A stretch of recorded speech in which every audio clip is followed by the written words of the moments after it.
Bangladesh cricket বোর্ডের সভাপতি পদ থেকে পদত্যাগের ঘোষণা দিয়েছিলেন নাজমুল হাসান পাপন।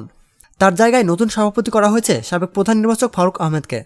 সভাপতির দায়িত্ব পেয়ে বুধবার বিসিবির ফেসবুক পেজে নিজের অভিব্যক্তি প্রকাশ করেছেন তিনি। ফারুক আহমেদ জানিয়েছেন, দেশের ক্রিকেটকে সামনে নিয়ে যাওয়াই তার প্রধান লক্ষ্য। বিসিবি সভাপতি বলেন, লক্ষ্য তো অনেক বড়। প্রথম এবং প্রধান লক্ষ্য হচ্ছে দেশের সম্মান বৃদ্ধি করা, দেশের মুখ উজ্জ্বল করা। এছাড়া টিমকে একটি ভালো জায়গায় দেখতে চাই। অনেক জায়গায় আমাদের কাজ করতে হবে। ফারুক আহমেদ আরও বলেন, আমাদের অন্যতম দায়িত্ব হচ্ছে ক্রিকেটকে এগিয়ে নিয়ে যাওয়া, দেশকে এগিয়ে নিয়ে যাওয়া। এটা যদি আমরা মাথায় রাখি বাংলাদেশ এবং বাংলাদেশ ক্রিকেট দল, তাহলে আমাদের কাজগুলো সহজ হবে।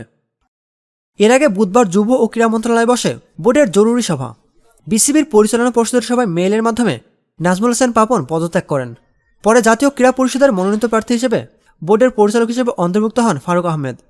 এরপর পাপনের জায়গায় স্থলাভিষিক্ত হন তিনি। প্রতিনিয়ত খেলাধুলার আপডেট জানতে আমাদের সাথেই থাকুন।